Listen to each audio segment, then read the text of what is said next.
Hello students, आज हम लोग शुरू करेंगे हिंदी व्याकरण कक्षा 9 का।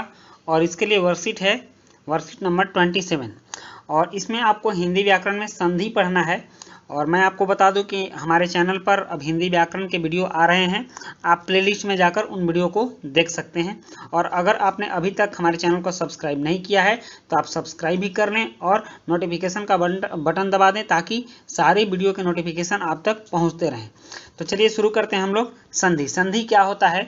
संधि मेल या समझौता होता है और ये वर्णों का मेल होता है, ठीक ना। जब दो वर्णों का मेल होता है और उससे कोई तीसरा वर्ण निकलता है, ठीक ना, मतलब उसमें कुछ परिवर्तन होता है तो उसको संधि कहा जाता है। जैसे आप देख लीजिए कि दो वर्ण परस्पर स्वर या व्यंजन के मेल से होने वाले विकार या परिवर्तन को संधि कहते हैं। और जब दो वर्णों का मिलन अत्यंत निकटता के कारण होता है तब उनमें कोई ना कोई परिवर्तन अवश्य होता है, ठीक। मतलब संधि होने से कुछ परिवर्तन होता है और इसी परिवर्तन को संधि के नाम से जाना जाता है। उन दोनों वर्णों के मेल से जो परिवर्तन होता है उसी परिवर्तन को संधि के नाम से जाना जाता है। जैसे आप यहाँ पर उदाहरण के लिए देख लीजिए कि सूर्य जोड़ उदय है, तो यहाँ अ है और यहाँ छोटा उ है, तो ये दोनों मिल करके ओ हो गया, तो यहाँ बन गया सूर्योदय, ठीक। तो इसमें सूर्य शब्द के अंतिम वर्ण के रूप में अ और दूसरे पद का वर्ण है उ, ठीक ना। इसका अंतिम वर्ण, सूर्य का अंतिम वर्ण है अ और यहाँ उ से शुरू होता है। अ और उ मिल करके यो बन जाते हैं। ओ मतलब ओ लगता है य में, तो यो, इसका उच्चारण यो हो जाता है। तो यह जो य पर स्वर मात्रा के रूप में लग गया, अर्थात अ और उ मिल करके ओ हो गया, तो इसी को हम लोग संधि कहते हैं, ठीक। और यह संधि कहलाता है। एक और होता है, समास करते समय भी संधि हो जाती है। समास आपने आगे चल के आपको पढ़ना है तो इसमें भी संधि होती है। तो आप इतना अंतर समझ लें कि जब दो वर्णों का मेल होता है तो संधि कहलाता है और जब दो पदों का मेल होता है तो उसको समास कहते हैं। और जब संधि को अलग किया जाता है, दो वर्णों को अलग किया जाता है संधि वाले वर्णों को, तो उसको संधि विच्छेद कहते हैं। जब दो वर्णों को अलग किया जाता है तो संधि विच्छेद कहते हैं। और जब समास के पदों को अलग किया जाता है तो उसको समास विग्रह कहा जाता है। नेक्स्ट, तो आइए अब हम लोग समझते हैं संधि के प्रकार। संधि कितने प्रकार के होते हैं और संधि कैसे होती हैं, इस चीज़ को हम लोग समझते हैं। तो इसको जानने से पहले हम लोग समझेंगे संधि के भेद।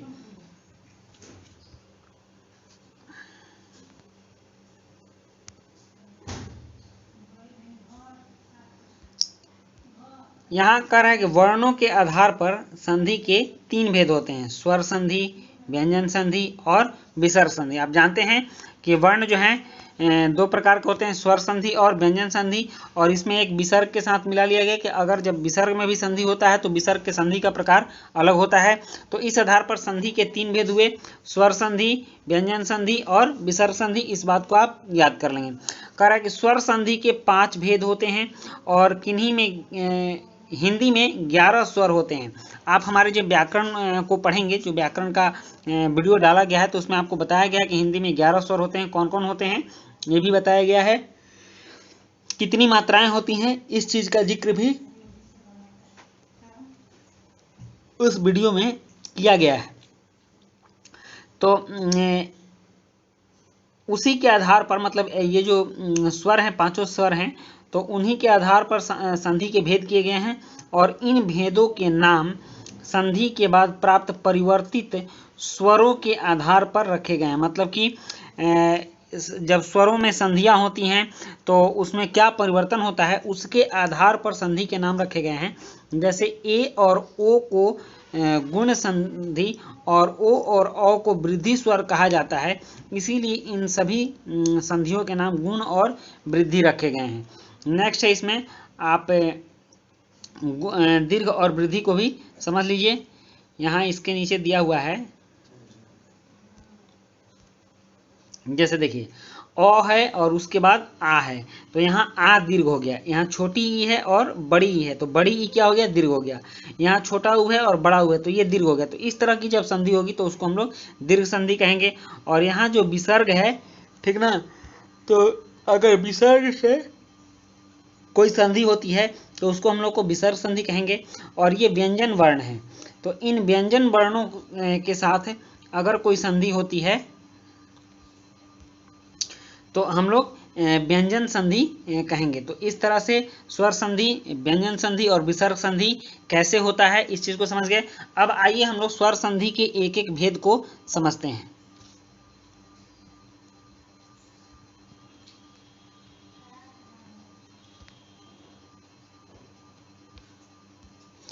यहाँ है दीर्घ संधि, ठीक। तो आप स्वर संधि है, तो स्वर संधि के डिफिनीशन को हम समझते हैं। कह रहा है स्वर के साथ स्वर वर्ण के मेल से जो विकार या रूप परिवर्तन होते हैं उन्हें स्वर संधि कहते हैं। मतलब जब स्वर के साथ स्वर का मेल होता है, जैसे आप यहाँ देख लीजिए, विद्यालय का आ, विद्या का आ और आलय का आ दोनों मिलकर के स्वर संधि हो रहा है। इसका आ और इसका आ दोनों स्वर है, तो यहाँ विद्यालय हो रहा है। यहाँ मुनि का छोटी ई और इंद्र का छोटी ई मिल करके मुनिंद्र बड़ी ई हो रहा है, यहाँ भी स्वर के साथ स्वर का संधि हो रहा है। तो स्वर संधि के और भी भेद हैं।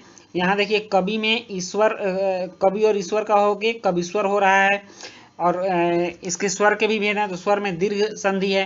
तो अब देखिए हम लोग दीर्घ संधि किसको कहते हैं, और यह स्वर संधि के अंतर्गत ही आता है। यह जो दीर्घ संधि है यह स्वर संधि के अंतर्गत आता है। तो आप इसमें देखिए कि इसमें दो स्वर, सवर्ण सजातीय स्वर, मतलब एक ही जाति को, एक ही वर्ण हो, चाहे वह लघु हो या दीर्घ, मतलब अ हो या आ हो, छोटी ई हो या बड़ी ई हो, ये सजातीय कहलाएगा। अ और आ एक जाति का कहलाएगा, छोटी ई और बड़ी ई एक जाति का कहलाएगा, ठीक ना।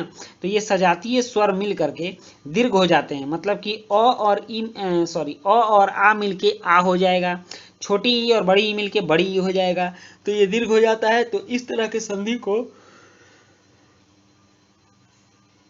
हम लोग दीर्घ संधि कहते हैं। जैसे छोटा ऊ और बड़ा ऊ मिलके बड़ा ऊ हो जाएगा, और री के बाद वे ही ह्रस्व या दीर्घ स्वर आए तो ये मिलकर क्रमशः आ, ई, ऊ और री हो जाते हैं, ठीक। तो इस तरह की संधि को हम लोग दीर्घ संधि कहते हैं। जैसे आप यहाँ देखिए अ, भोजन और आलय, तो इसका अ और आ मिल करके भोजनालय दीर्घ हो गया, दीर्घ संधि हो गया। आप इसके और उदाहरण देख लीजिए। यहाँ विद्या और जोड़ अर्थी, मतलब इसका आ और इसका अ मिल करके आ हो गया, विद्यार्थी हो गया। गिरी, इसका छोटी और इसका छोटी मिल करके बड़ी हो गया, गिरिंद्र हो गया, ठीक। और पितृ में री और री मिल करके ऋण हो गया, पितृण हो गया, ठीक ना। जैसे यहाँ भी देखिए अत्र जोड़ अभाव मिल करके अत्राभाव, मतलब यहाँ मात्रा में वृद्धि हो जाती है, तो इसको हम लोग दीर्घ संधि कहेंगे। और नेक्स्ट है गुण संधि। गुण संधि का मतलब होता है, आप देखिए दूसरा है गुण संधि, ये भी स्वर संधि के अंतर्गत ही आता है। तो इसमें अ और आ के साथ अगर छोटी ई और बड़ी ई का मेल होने पर ए और उ, ए, और छोटा ऊ और बड़ा ऊ का मेल होने पर ओ, तथा री का मेल होने पर और हो जाता है, ठीक ना। मतलब अ या आ के साथ इन सभी वर्णों का मेल होता है तो इसका रूप परिवर्तित हो जाता है, और इसे गुण संधि कहते हैं। जैसे आप यहाँ पर देख लीजिए, देवेंद्र में देव और जोड़ ई मिल करके देवेंद्र हो गया, अ और ई मिल करके ए बन जाता है। इस सब में देखिएगा देव और जोड़ ईस मिल करके देवेश हो गया, ठीक ना। और चंद्र जोड़ उदय मिल करके चंद्रोदय हो गया। यहाँ भी देखिए देव और जोड़ ऋषि मिल करके देवर्षि हो जाता है। तो इन सभी संधियों को हम लोग गुण संधि कहेंगे। और नेक्स्ट है वृद्धि संधि। वृद्धि संधि कहता है कि अ और आ का मेल अ और ऐ के साथ होने से अय बन जाता है, ठीक। मतलब मात्रा में वृद्धि हो जाती है। ओ और अ के साथ होने से अ हो जाता है, इसमें मात्रा में वृद्धि हो गई। तो इस तरह के संधि में बहुत से शब्द सामान्य जीवन में प्रयोग नहीं किए जाते हैं। जैसे एक और एक मिलकर के एकैक हो जाता है, ठीक। महा और ऐश्वर्य मिलकर के महेश्वर्य हो जाता है। सदा और एव मिलकर के सदय हो जाता है। तो ये वृद्धि संधि हो गया। अब नेक्स्ट संधि को देखते हैं। नेक्स्ट है यण संधि। यण संधि क्या कहता है, चौथा यहाँ पर देखिए यण संधि। यण संधि में छोटी ई, बड़ी ई, छोटा ऊ, बड़ा ऊ या री का मेल यदि असमान स्वर से होता है, असमान स्वर मतलब इनके जैसा स्वर से नहीं होता है, तो ई का ई और बड़ी ई का क्रमशः य, और छोटा ऊ और बड़ा ऊ का व, और री का र बन जाता है। जैसे देखिए ई और अ का मिल करके यहाँ य बन रहा है, यदि, यदि और जोड़ अपि, यद्यपि हो गया, अति जोड़ आवश्यक, अत्यावश्यक हो गया, और अति जोड़ उत्तम, अत्युत्तम हो गया, और अनु जोड़ आय, अन्वय हो गया। ठीक, तो इसी तरह से अनु जोड़ इत, अन्वित हो जाता है, अनु जोड़ एसन, अन्वेषण हो जाता है, और पितृ जोड़ आदेश, पित्रादेश हो जाता है। ठीक ना, तो इस तरह से ये जो है यण संधि होता है, मतलब इनका रूप परिवर्तित हो जाता है। छोटी बड़ी ई का य हो जाता है, छोटा उ बड़ा उ का व हो जाता है, और री का र बन जाता है। अब नेक्स्ट है अयादि संधि। आइए अयादि संधि को भी हम देख लेते हैं। अयादि संधि किसको कहते हैं? तो ए और ऐ तथा ओ और औ का मेल किसी अन्य स्वर के साथ होने से ए ऐ में और ऐ आय में तथा ओ औ में और औ आओ में बदल जाता है। मतलब इसमें बहुत बड़ा रूप परिवर्तन होता है। तो ये सभी परिवर्तन जिस संधियों में होते हैं, जैसे ए और अ मिल करके य हो जाए, तो इनको हम लोग अयादि संधि कहते हैं। जैसे ने में ए है और अन, तो ई मिल करके नयन हो गया। गे जोड़ अक, गायक हो गया। भो जोड़ अन, भुवन हो गया। ठीक ना, और भो जोड़ उक, भावुक हो गया। तो इस तरह के जो संधि होते हैं उनको हम लोग अयादि संधि कहते हैं। और नीचे कुछ आपके लिए अभ्यास दिए गए हैं, तो चलिए इसके बाद हम इस अभ्यास को भी देख लेते हैं कि कौन कौन से संधि विच्छेद कैसे संधि होते हैं और उन संधियों के नाम क्या हैं। तो आइए यहाँ देखते हैं। यहाँ आपके वर्कशीट में 2 प्रश्न दिए गए हैं। पहला है एक विच्छेद शब्द है और फिर इसको संधि करना है और संधि का नाम बताना है। ठीक, तो इसमें जो कुछ शब्द हैं उन शब्दों को हम देख लेते हैं। यहाँ है महाजोड़ आशय, तो ये इसका संधि होगा महाशय और संधि का नाम होगा दीर्घ संधि, क्योंकि इसमें आ और आ मिल करके यहाँ आ बना रहे हैं, तो यह दीर्घ स्वर आ रहा है, तो इसमें दीर्घ संधि होगा। और यहाँ देखिए ये गंगा जोड़ उर्मी, तो ये संधि हो जाएगा गंगोर्मी और इसमें होगा गुण संधि। नेक्स्ट है देव जोड़ ऋषि, तो ये हो जाएगा देवर्षि, ये भी गुण संधि होगा। और नेक्स्ट है पृथ्वी जोड़ इस, तो यह पृथ्वीश होगा और यह दीर्घ संधि होगा।